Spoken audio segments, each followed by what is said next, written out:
Hi friends, welcome back to our channel. 5ാം ക്ലാസ്സിലെ social സയൻസിൻ്റെ 4ാമത്തെ യൂണിറ്റ് ആയിട്ടുള്ള വസ്ത്രത്തിൻ്റെ നാൾവഴികൾ എന്ന പാഠഭാഗമാണ് നമ്മൾ ഈ വീഡിയോയിലൂടെ നോക്കാൻ പോകുന്നത്. അപ്പോൾ ഓൾറെഡി നമ്മൾ ഈ വീഡിയോയുടെ പാർട്ട് 1 അപ്ലോഡ് ചെയ്തിട്ടുണ്ടായിരുന്നു. എക്സ്പ്ലനേഷനും അതുവരെയുള്ള ആക്ടിവിറ്റീസ് നമ്മൾ അപ്ലോഡ് ചെയ്തിട്ടുണ്ടായിരുന്നു. ഇനി നമുക്ക് നോക്കാനുള്ളത് പാർട്ട് 2 ആണ്. പാർട്ട് 2 നമുക്ക് ഇനി ഡിസ്കസ് ചെയ്യാനുള്ള ഭാഗം എന്ന് പറയുന്നത് വസ്ത്രങ്ങളിലെ വൈവിധ്യം മുതലാണ്. പേജ് നമ്പർ 57 മുതലാണ് നോക്കാനുള്ളത്. ഓക്കെ, അപ്പോൾ നമുക്ക് ഈ പാഠഭാഗം ഒന്ന് നോക്കാം. ഇതിൻ്റെ ഇംഗ്ലീഷ് വീഡിയോ നമ്മൾ ഓൾറെഡി അപ്ലോഡ് ചെയ്തിട്ടുള്ളതാണ്. ഇതുവരെയുള്ള ബാക്കി എല്ലാ പാഠഭാഗങ്ങളും അപ്ലോഡ് ചെയ്തിട്ടുണ്ട്. ഇനി എക്സാം റിലേറ്റഡ് ആയിട്ടുള്ള വീഡിയോസും നമ്മൾ ഉടൻ തന്നെ അപ്ലോഡ് ചെയ്യും.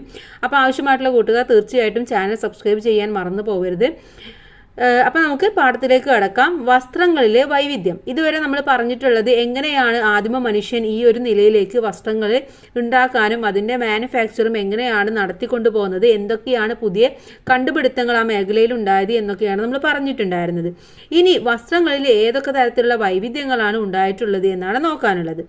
വ്യത്യസ്ത കാലാവസ്ഥയിൽ അതിനനുയോജ്യമായ വസ്ത്രങ്ങളല്ലേ നമ്മൾ ധരിക്കുന്നത്. കാലാവസ്ഥയുടെ മാറ്റത്തിന് അനുസരിച്ച് മാത്രമാണോ വസ്ത്രധാരണത്തിൽ വ്യത്യാസങ്ങൾ ഉണ്ടാകുന്നത് എന്നാണ് ചോദിച്ചിട്ടുള്ളത്.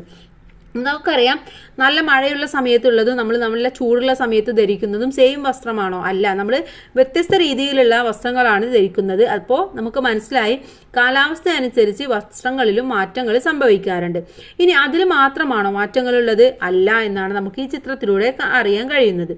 അപ്പോൾ ഇവിടെ നോക്കൂ, ഒന്നാമത്തത് നല്ല തണുപ്പുള്ള സ്ഥലമാണ് അല്ലേ. രണ്ടാമത്തത് ഒരു വക്കീലിൻ്റെ ഡ്രസ്സാണ്. അടുത്തത് പോലീസിൻ്റെ വസ്ത്രമാണ്. പിന്നെ ഒരു മെഡിക്കൽ ഫീൽഡിലുള്ള ഒരാളുടെ വസ്ത്രമാണ്. പിന്നെ ഒരു ഡോക്ടറുടെ വസ്ത്രമാണ്.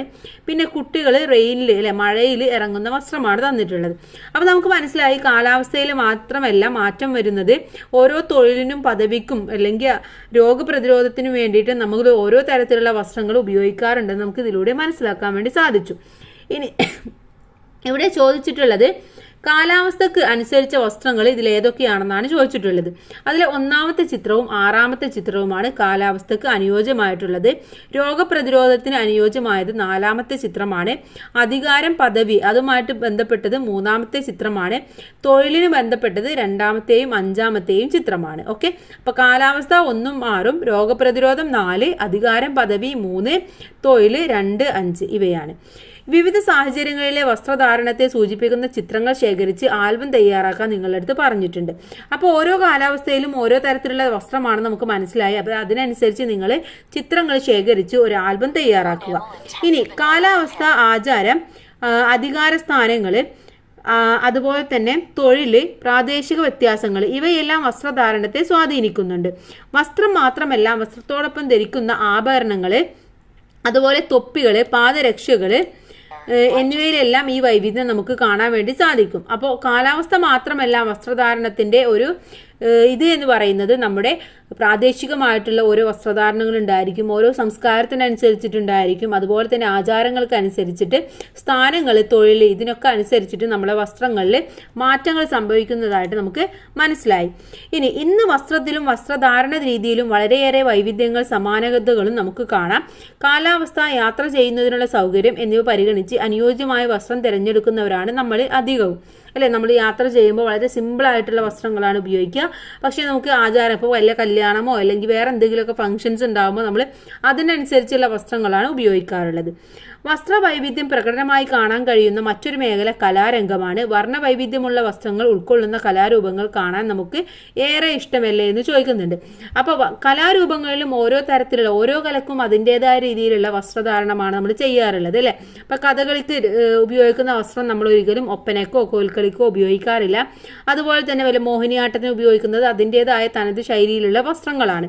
അപ്പോൾ ഓരോന്നിനും ഓരോന്നിൻ്റെതായ രീതിയിലുള്ള വസ്ത്രങ്ങളാണ്. ഇവിടെ വിവിധ കലാരൂപങ്ങൾ തന്നിട്ടുണ്ട്. അപ്പോൾ ഇതിൽ നമുക്ക് നോക്കുമ്പോൾ മനസ്സിലാവും, ഓരോ കലാരൂപത്തിനും ഓരോ വ്യത്യസ്ത തരത്തിലുള്ള വസ്ത്രങ്ങളാണ് ധരിക്കുന്നത് എന്ന് നമുക്ക് മനസ്സിലാക്കാൻ വേണ്ടി പറ്റും. ഇനി ഇവിടെ നോക്കൂ, തന്നിരിക്കുന്ന ചിത്രങ്ങളിലെ വസ്ത്രാലങ്കാരങ്ങൾ നിരീക്ഷിച്ച് അവ ഏതേത് കലാരൂപങ്ങളുടേതാണെന്ന് പട്ടികപ്പെടുത്താൻ പറഞ്ഞിട്ടുണ്ട്.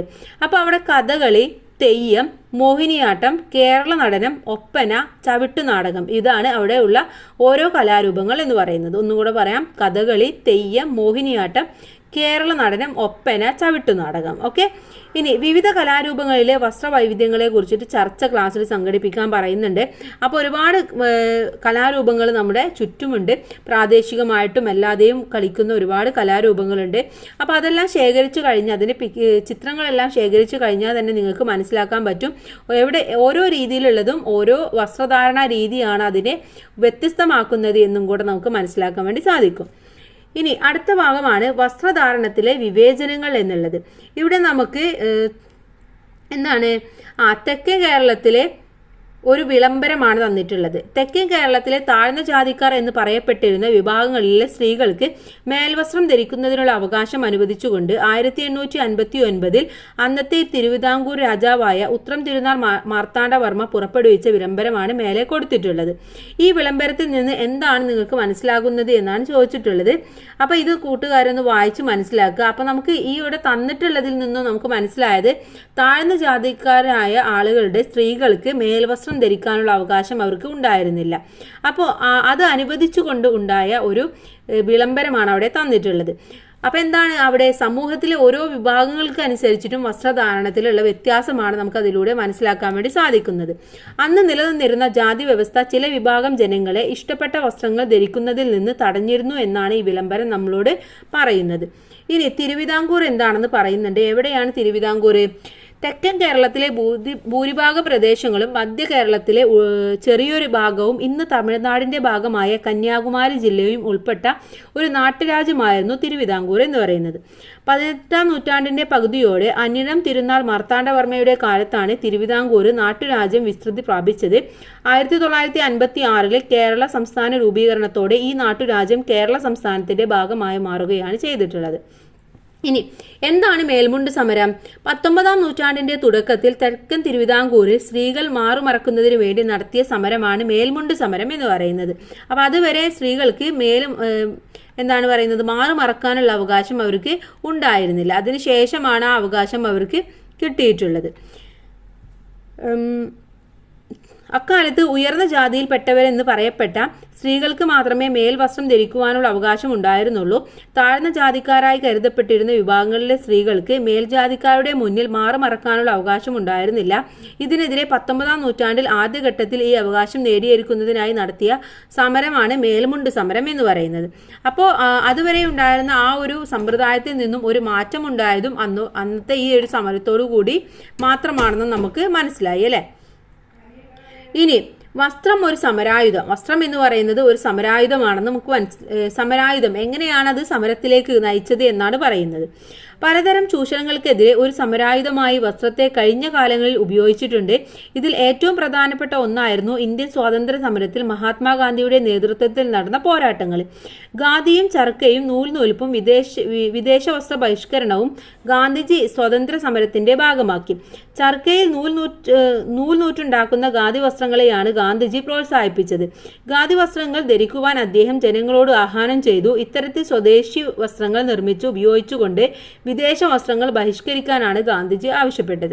അപ്പോൾ ഗാന്ധിജി ഇങ്ങനെ ഉണ്ടാവാനുള്ള കാരണം എന്ന് പറയുന്നത് ഗാന്ധി വസ്ത്രങ്ങൾ എന്ന് പറയുന്നത് എന്താണ്? ഖാദി വസ്ത്രങ്ങൾ നമ്മുടെ രാജ്യത്തിന്റെ സ്വന്തം വസ്ത്രങ്ങളാണ്. പക്ഷേ അത് ഉപയോഗിക്കാതെ ഈ ഒരു മറ്റ് പാശ്ചാത്യ രാജ്യങ്ങളിൽ നിന്ന് കൊണ്ടുവരുന്ന വസ്ത്രങ്ങൾ ഉപയോഗിക്കാൻ തുടങ്ങി. പക്ഷെ ഗാന്ധിജി പറയുന്നത് അങ്ങനെ നിങ്ങൾ ഒരിക്കലും ചെയ്യരുത്. നിങ്ങൾ നമ്മുടെ രാജ്യത്ത് ഉണ്ടാക്കുന്ന വസ്ത്രം തന്നെ ധരിക്കുക. എന്നാൽ മാത്രമേ നമ്മുടെ രാജ്യത്തെ ഒരു പുരോഗതിയിലേക്ക് അത് വഴിവെക്കുകയുള്ളൂ അല്ലേ. അപ്പം അതിനുവേണ്ടിയാണ് ഗാന്ധിജി ആ സമരങ്ങളൊക്കെ മുന്നോട്ട് നയിച്ചത്. ഇന്ത്യൻ ജനത വിദേശ വസ്ത്രങ്ങൾ ബഹിഷ്കരിച്ച് നശിപ്പിക്കുന്നതിന്റെ ചിത്രമാണ് അവിടെ കാണുന്നത്. ചർക്കയിൽ നൂൽക്കുന്ന ഗാന്ധിജിയുടെ ചിത്രവും നമുക്ക് തന്നിട്ടുണ്ട്. വസ്ത്രത്തെയും വസ്ത്രധാരണത്തെയും സമരായുധമാക്കിക്കൊണ്ട് അദ്ദേഹം സ്വാതന്ത്ര്യ സമരം ഒരു ബഹുജന പ്രക്ഷോഭമാക്കി മാറ്റി. ഇന്ത്യൻ സ്വാതന്ത്ര്യ സമരത്തിൽ സ്വദേശി പ്രസ്ഥാനത്തിന്റെ പ്രതീകമായി ചർക്ക മാറി. ഖാദി വസ്ത്രവും ധരിക്കലും ഖാദി തൊപ്പി അണിയലും സ്വദേശാഭിമാനത്തിന്റെ അടയാളമായി മാറുകയാണ് ചെയ്യുന്നത്. ഇനി എന്താണ് ഇവിടെ സ്വദേശി പ്രസ്ഥാനം എന്ന് പറയുന്നുണ്ട്. ഇന്ത്യൻ സ്വാതന്ത്ര്യ സമരത്തിന്റെ ഭാഗമായിട്ട് 1905 ഓഗസ്റ്റ് 7-നാണ് സ്വദേശി പ്രസ്ഥാനം ആരംഭിച്ചത് ബ്രിട്ടീഷ് നിർമ്മിത വസ്തുക്കൾ ഉപേക്ഷിക്കുകയും ഇന്ത്യൻ നിർമ്മിത വസ്തുക്കളുടെ ഉൽപ്പാദനവും ഉപയോഗവും പ്രോത്സാഹിപ്പിക്കുകയും ചെയ്യുക എന്നതായിരുന്നു ഇതിന്റെ ലക്ഷ്യം. സ്വദേശി പ്രസ്ഥാനം ആരംഭിച്ച ഓഗസ്റ്റ് 7 ദേശീയ കൈത്തറി ദിനമായിട്ട് 2015 മുതൽ ഇന്ത്യയിൽ ആചരിച്ചു വരികയും ചെയ്യുന്നുണ്ട്. ഇനി എന്താണ് ഖാദി പ്രസ്ഥാനം? 1918 ഗാന്ധിജിയുടെ നേതൃത്വത്തിൽ ഇന്ത്യയിൽ ആരംഭിച്ച പ്രസ്ഥാനമാണ് ഗാന്ധി പ്രസ്ഥാനം. ഇന്ത്യൻ സ്വാതന്ത്ര്യ സമര ചരിത്രത്തിൽ ഖാദിക്ക് വളരെയധികം സ്ഥാനമുണ്ട്. ഖാദി പ്രസ്ഥാനം ശക്തമായതോടെ ഇന്ത്യൻ ഗ്രാമങ്ങളിൽ നിന്ന് ചർക്കയുടെ ശബ്ദമുയർന്നു. ഖാദി വസ്ത്രത്തിന്റെ പ്രചാരം ഇന്ത്യയിലെമ്പാടും വ്യാപിക്കുകയും ചെയ്തു. ഇനി ചർക്കയും ഖാദി വസ്ത്രവും ബ്രിട്ടീഷുകാർക്കെതിരെയുള്ള സമരായുധമായി മാറിയത് എങ്ങനെ? പോസ്റ്റർ തയ്യാറാക്കാൻ പറയുന്നുണ്ട്. അപ്പോൾ ഇത്തരത്തിലുള്ള ഈ ആക്ടിവിറ്റീസ് നമുക്ക് മറ്റൊരു വീഡിയോയിലൂടെ ഡിസ്കസ് ചെയ്യാം. നമുക്കിപ്പോൾ ക്ലാസ് എക്സ്പ്ലനേഷനും മെയിൻ ആയിട്ടുള്ള കുറച്ച് ആക്ടിവിറ്റീസും മാത്രം വീഡിയോയിലൂടെ നോക്കാം. ഇനി വസ്ത്രധാരണ രംഗത്തെ പുത്തൻ പ്രവണതകളെ കുറിച്ചിട്ടാണ് പറയുന്നത്. നമുക്കറിയാം ആദ്യം നെയ്ത്തൊക്കെ ആയിരുന്നു ഉണ്ടായിരുന്നത്. അതിനുശേഷം ഒരുപാട് എന്താണ് പറയുന്നത് വളർച്ച ആ ഒരു മേഖലയിൽ കണ്ടെത്താൻ നമുക്ക് സാധിച്ചു. കാരണം ആ സമയത്ത് വസ്ത്രങ്ങളുടെ ഡിമാൻഡ് കൂടുമ്പോൾ നമ്മൾ ഓരോ പുതിയ പുതിയ കണ്ടുപിടുത്തങ്ങളിലേക്ക് വഴിവെച്ചിട്ടുണ്ടായിരുന്നു അല്ലേ. അപ്പോൾ ഇനി പുത്തൻ പ്രവണതകൾ എന്തൊക്കെയാണ്? എന്നും ഒരേ തരത്തിലുള്ള വസ്ത്രങ്ങൾ ധരിക്കാനാണോ നിങ്ങൾ ഇഷ്ടപ്പെടുന്നത്? അല്ല അല്ലേ. നമുക്ക് ഓരോ രീതിയിലുള്ള വസ്ത്രങ്ങൾ ധരിക്കാനാണ് ഇഷ്ടം. ഓരോ ദിവസവും ഓരോ വെറൈറ്റിയുള്ള വസ്ത്രങ്ങളാണ് നമ്മളൊക്കെ ധരിക്കാറുള്ളത്. വസ്ത്രധാരണത്തിൽ നിങ്ങൾക്ക് എന്തെല്ലാം താല്പര്യങ്ങളാണുള്ളത് എന്നാണ് ചോദിച്ചിട്ടുള്ളത്. ഇവിടെ ചിത്രം നിരീക്ഷിക്കാൻ പറഞ്ഞിട്ടുണ്ട്. ഇവിടെ നോക്കൂ, ഒരുപാട് വെറൈറ്റി രീതിയിലുള്ള വസ്ത്രങ്ങളാണുള്ളത് അല്ലേ. അപ്പോൾ ഇതൊക്കെ പുത്തൻ പ്രവണതകളായിട്ടാണ് നമ്മുടെ നാട്ടിലേക്ക് വന്നിട്ടുള്ളത്. വസ്ത്രനിർമ്മാണ രീതിയിൽ മാത്രമല്ല രൂപകൽപ്പനയിലും ശൈലിയിലും ഉപയോഗത്തിലും ദിനം പ്രതി മാറ്റങ്ങൾ വന്നുകൊണ്ടിരിക്കുന്നു. വ്യക്തിപരമായ മുൻഗണനകളും താല്പര്യങ്ങളും സൗകര്യങ്ങളും ഇന്നത്തെ വസ്ത്രധാരണത്തെ ശക്തമായി സ്വാധീനിക്കുന്നുണ്ട്. സൗന്ദര്യ സങ്കല്പത്തിലെ മാറ്റത്തിനനുസരിച്ച് പുത്തൻ വേഷവിധാനത്തിലും കൗതുകകരമായ വളർച്ചയുണ്ടായി. പരസ്യങ്ങളെ, സിനിമകളെ, സാമൂഹ്യ മാധ്യമങ്ങളെ തുടങ്ങിയവ വസ്ത്രങ്ങളുടെ തിരഞ്ഞെടുപ്പിനെ കാര്യമായിട്ട് സ്വാധീനിക്കുന്നുണ്ട്. അപ്പോൾ പരസ്യങ്ങൾ, സിനിമകൾ, സാമൂഹ്യ മാധ്യമങ്ങൾ തുടങ്ങിയവ വസ്ത്രങ്ങളുടെ തിരഞ്ഞെടുപ്പിനെ സ്വാധീനിക്കുന്നത് എങ്ങനെയെല്ലാമെന്ന് ചർച്ച സംഘടിപ്പിക്കാൻ പറയുന്നുണ്ട്. അപ്പോൾ എങ്ങനെയാണ്? പരസ്യത്തിലൂടെ അല്ലേ. പരസ്യത്തിലൂടെയാണ് നമ്മൾ പല സാധനങ്ങളും കാണുന്നതും അതിലേക്ക് നമ്മൾ ആകൃഷ്ടരാകുകയും അത് വാങ്ങിക്കാൻ വേണ്ടി നമ്മൾ തയ്യാറാവുകയും ചെയ്യുന്നത്. ഇന്ന് ഫാഷൻ ഡിസൈനിങ്, എംബ്രോയിഡറി തുടങ്ങിയ മേഖലകൾ ധാരാളം തൊഴിലവസരങ്ങൾ തുറന്നിടുന്നുണ്ട്. ഫാഷൻ ഡിസൈനിങ് ഇന്ന് വലിയ തൊഴിൽ സാധ്യതയുള്ള ഒരു പഠന മേഖലയായി വളർന്നുകൊണ്ടിരിക്കുകയാണ്. കാരണം എന്താണ്? ഇന്ന് പുതിയ തലമുറ എന്ന് പറയുന്നത് ഓരോ ദിവസവും ഓരോ തരത്തിലും മോഡലിലുമുള്ള വസ്ത്രങ്ങൾ ധരിക്കാൻ ഇഷ്ടപ്പെടുന്ന ആളുകളാണ്. അതുകൊണ്ട് തന്നെ ആ മേഖല എന്ന് പറയുന്നത് ഇന്ന് വളരെയധികം സാധ്യതയുള്ളൊരു മേഖലയായിട്ട് മാറിക്കൊണ്ടിരിക്കുകയാണ്. വസ്ത്രനിർമ്മാണ രംഗത്തെ വിവിധ തൊഴിൽ മേഖലകൾ ഏതൊക്കെയാണെന്ന് നോക്കാം. ഏതൊക്കെയാണ്? നെയ്ത്ത്, വസ്ത്രാലങ്കാരം, തുന്നല്, എംബ്രോയിഡറി, ഡിസൈനിങ്, ചായമുക്കൽ, നൂൽപ്പ് ഇതൊക്കെയാണ് പ്രധാനമായിട്ടും വസ്ത്ര നിർമ്മാണ മേഖലയിലെ പ്രധാന തൊഴിൽ മേഖലകൾ എന്ന് പറയുന്നത്. ഇതിനെല്ലാം ഇന്നും സാധ്യതകൾ വളരെയധികം കൂടിക്കൊണ്ടിരിക്കുകയാണ്. ഉപയോഗിച്ചതും ആവശ്യമില്ലാത്തതുമായ വസ്ത്രങ്ങളെ എങ്ങനെ പ്രദങ്ങളായ സാമഗ്രികളാക്കി മാറ്റാം എന്നാണ് ചോദിച്ചിട്ടുള്ളത്. എങ്ങനെയാണ്? ഇവിടെ തന്നിട്ടുണ്ട് പാഴ്വസ്തു കൊണ്ട് പരവതാനിയുമായി പ്രവൃത്തി പരിചയമേളയിലെ പ്രതിഭകൾ. അപ്പം നമുക്ക് മനസ്സിലായി അത്തരം പാഴ്വസ്തുക്കൾ കൊണ്ടും ഉപയോഗിച്ച ആവശ്യമില്ലാത്ത വസ്ത്രങ്ങളെ കൊണ്ടുമൊക്കെ പരവതാനി നമുക്ക് ഉണ്ടാക്കാൻ വേണ്ടി സാധിക്കും. പഴയ വസ്ത്രങ്ങൾ കൊണ്ട് കരകൗശല ഉൽപ്പന്നങ്ങൾ നിർമ്മിക്കുന്ന പദ്ധതിയുമായി മലപ്പുറം ജില്ലാ പഞ്ചായത്ത്, ദുരിതാശ്വാസ ക്യാമ്പുകളിലേക്ക് വസ്ത്ര സമാഹരണ യജ്ഞവുമായി സന്നദ്ധ സംഘടനകൾ, സാരി തരൂ സഞ്ചി തരാം പദ്ധതിയുമായി വടകര നഗരസഭ. അപ്പോൾ ഇതൊക്കെ എന്താണ്? പഴയ വസ്ത്രങ്ങളും അതുപോലെ തന്നെ ഉപയോഗിച്ച വസ്ത്രങ്ങളും ഒക്കെ നമുക്ക് എങ്ങനെയൊക്കെ പുതിയ രീതിയിൽ ഉപയോഗിക്കാം എന്നതിൻ്റെ തെളിവുകളായിട്ടാണ് നമുക്കിതൊക്കെ മനസ്സിലാക്കാൻ സാധിക്കുന്നത്. തന്നിട്ടുള്ള തലക്കെട്ടുകൾ നിരീക്ഷിക്കൂ. വാങ്ങുന്ന എല്ലാ വസ്ത്രങ്ങളും നിങ്ങൾ ഉപയോഗിക്കാറുണ്ടോ? കുറേയൊക്കെ നമ്മൾ ഉപയോഗിക്കാറുണ്ട്. കുറേയൊക്കെ നമ്മൾ 1-2 തവണ ഉപയോഗിച്ച് മാത്രം എടുത്തു വെക്കുന്ന വസ്ത്രങ്ങളാണ് അല്ലേ. ഉപയോഗിച്ചു കഴിഞ്ഞ വസ്ത്രങ്ങൾ കൊണ്ട് കരകൗശല ഉൽപ്പന്നങ്ങൾ നിർമ്മിക്കാൻ നിങ്ങൾ ശ്രമിച്ചിട്ടുണ്ടോ എന്നാണ് ചോദിച്ചിട്ടുള്ളത്. ലോകത്താകെ ടൺ കണക്കിന് വസ്ത്രങ്ങളാണ് വലിച്ചെറിയപ്പെടുന്നത്. ഇന്ന് പരിസ്ഥിതിയെ പ്രതികൂലമായി ബാധിക്കുന്നു. ഉപയോഗിക്കാത്ത വസ്ത്രങ്ങളും ഉപേക്ഷിക്കുന്ന വസ്ത്രങ്ങളും നമ്മുടെ നാട്ടിൽ വർദ്ധിച്ചു കൊണ്ടിരിക്കുന്നു. ഇത്തരം വസ്ത്രങ്ങൾ എങ്ങനെ ഒക്കെ നമുക്ക് വീണ്ടും ഉപയോഗിക്കാം എന്നതാണ് ഇവിടെ ചിത്രങ്ങളിലൂടെ തന്നിട്ടുള്ളത്. അപ്പോൾ ഇവിടെ ഓരോ രീതിയിൽ തന്നിട്ടുണ്ട് അല്ലേ. നമുക്കും ഇത്തരം കരകൗശല ഉൽപ്പന്നങ്ങൾ നിർമ്മിക്കാൻ കഴിയുമോ? കഴിയുമല്ലേ. നമുക്കും ഇത്തരത്തിലുള്ള ഒരുപാട് സാധനങ്ങളൊക്കെ പഴയ വസ്ത്രങ്ങൾ കൊണ്ടൊക്കെ നിർമ്മിക്കാൻ വേണ്ടി സാധിക്കും. വസ്ത്രധാരണത്തിലെ നാൾവഴികൾ നിരീക്ഷിച്ചാൽ ആദ്യകാലത്ത് ശരീര സംരക്ഷണത്തിനാണ് പ്രാധാന്യം നൽകിയിരുന്നതെന്നും കാണാം. തുടർന്ന് ഭൂപ്രകൃതിയും കാലാവസ്ഥയും വസ്ത്രനിർമ്മാണത്തിലും വസ്ത്രധാരണ രീതിയിലും സ്വാധീനം ചെലുത്തി. മാറിവരുന്ന സൗന്ദര്യ സങ്കല്പങ്ങളും സാംസ്കാരിക വൈവിധ്യങ്ങളും വർത്തമാനകാലത്തെ വസ്ത്രധാരണ രീതിയെ സ്വാധീനിക്കുന്നു. കാരണം ഇന്നെന്താണ്, കാലം മാറുമ്പോൾ നമ്മൾ അതിനനുസരിച്ചിട്ട് കോലം മാറുകയാണെന്ന് പറയാറുണ്ട് അല്ലേ. അപ്പോൾ ഓരോ കാലഘട്ടം മാറുമ്പോഴും അതിനനുസരിച്ചുള്ള വസ്ത്രധാരണത്തിലും അതുപോലെ തന്നെ ഓരോ മോഡലിലും വസ്ത്രങ്ങളാണ് നമ്മൾ ഇന്ന് ധരിച്ചുകൊണ്ടിരിക്കുന്നത്. പണ്ട് എന്ന് പറയുന്നത് എന്താണ്, മനുഷ്യന് ശരീര സംരക്ഷണത്തിന് വേണ്ടിയാണ് വസ്ത്രം ധരിച്ചിരുന്നത്. എന്നാൽ ഇന്ന് കാലത്തിനനുസരിച്ചിട്ടാണ് വസ്ത്രം ധരിക്കുന്നത് എന്ന് നമുക്ക് പറയാൻ വേണ്ടി സാധിക്കും. ഇഷ്ടവസ്ത്രം ധരിക്കുമ്പോൾ നമുക്ക് അഭിമാനവും ആത്മവിശ്വാസവും ഉണ്ടല്ലേ. മനുഷ്യന്റെ അടിസ്ഥാന ആവശ്യങ്ങളിൽ ഒന്നായ വസ്ത്രം സമൂഹത്തിലെ എല്ലാ വിഭാഗം ജനങ്ങൾക്കും ലഭ്യമാകണം. അതിനുള്ള പ്രവർത്തനങ്ങളിലും നമുക്ക് പങ്കാളികളാകാം എന്നാണ് പറയുന്നത്.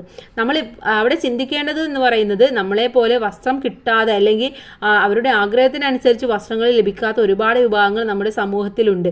അപ്പം അവരെയും കൂടെ പരിഗണിച്ചായിരിക്കണം നമ്മൾ ഓരോ കാര്യങ്ങളും ചെയ്യുന്നത്. ഭക്ഷണമായിക്കോട്ടെ, വസ്ത്രമായിക്കോട്ടെ, അല്ലെങ്കിൽ വീടായിക്കോട്ടെ, എന്ത് ചെയ്യുമ്പോഴും നമ്മൾ അതും കൂടെ ആലോചിച്ച് അവർക്കും കൂടെ പരിഗണന കൊടുക്കുന്ന, അല്ലെങ്കിൽ നമ്മളെ കൊണ്ട് എന്താണോ അവർക്ക് ചെയ്യാൻ കഴിയുന്നത് ആ രീതിയിൽ എന്തെങ്കിലും ചെയ്യാൻ കഴിയുന്ന രീതിയിൽ നമ്മൾ എന്തെങ്കിലും ചെയ്യുകയും അവർക്ക് വേണ്ടി പ്രവർത്തിക്കുകയും നമ്മൾ ചെയ്യണം. ഓക്കെ, ഇനി ഇതിലെ തുടർ പ്രവർത്തനങ്ങളാണുള്ളത്. നിങ്ങളുടെ പ്രദേശത്തെ ഏതെങ്കിലും കൈത്തറി കേന്ദ്രം സന്ദർശിച്ച് അവിടുത്തെ വസ്ത്രനിർമ്മാണ രീതിയെക്കുറിച്ച് വിവരങ്ങൾ ശേഖരിക്കാൻ പറയുന്നുണ്ട്. ഇന്ത്യൻ സംസ്ഥാനങ്ങളിലെ വസ്ത്രവൈവിധ്യം എന്ന വിഷയത്തെ അടിസ്ഥാനമാക്കി വിവിധ സംസ്ഥാനങ്ങളിലെ വസ്ത്രവൈവിധ്യത്തിന്റെ ചിത്രങ്ങൾ ശേഖരിച്ച് ആൽബം തയ്യാറാക്കാൻ പറയുന്നുണ്ട്. വൈവിധ്യമാർന്ന വസ്ത്രങ്ങൾ സുലഭമായി ലഭിക്കുന്ന കാലത്താണ് നാം ജീവിക്കുന്നത്. എന്നാൽ മുൻ തലമുറയുടെ കാലത്ത് വസ്ത്രങ്ങളുടെ ലഭ്യത പരിമിതമായിരുന്നു. വസ്ത്രത്തിനും വസ്ത്രധാരണ രീതിയിലും വന്ന മാറ്റങ്ങളെക്കുറിച്ച് വീട്ടിലെ മുതിർന്നവരോട് അന്വേഷിച്ച് കുറിപ്പ് തയ്യാറാക്കാനാണ്. ഇനി നാലാമത്തേത്, വ്യത്യസ്ത കലകളുടെ ചിത്രങ്ങൾ ശേഖരിച്ച് കലയിലെ വസ്ത്രവൈവിധ്യം എന്ന ആൽബം തയ്യാറാക്കാൻ. നിങ്ങളുടെ വീട്ടിലെ പഴയ തുണികൾ ശേഖരിച്ച് ക്രാഫ്റ്റ് വർക്ക് ചെയ്ത് സാമൂഹ്യ ശാസ്ത്ര ക്ലബ്ബിൽ പ്രദർശിപ്പിക്കാൻ. സ്കൂളിൽ വസ്ത്രശേഖരണ സെന്റർ സ്ഥാപിച്ച് പഴയതും വൃത്തിയുള്ളതുമായ തുണികൾ ശേഖരിച്ച് നിങ്ങളുടെ സ്കൂളിന് സമീപത്തുള്ള വയോജന മന്ദിരങ്ങൾ, അനാഥാലയങ്ങൾ, ദുരിതാശ്വാസ ക്യാമ്പുകൾ എന്നിവിടങ്ങളിൽ ടീച്ചറുടെ സഹായത്തോടെ എത്തിച്ചു കൊടുക്കാനും പറയുന്നുണ്ട്.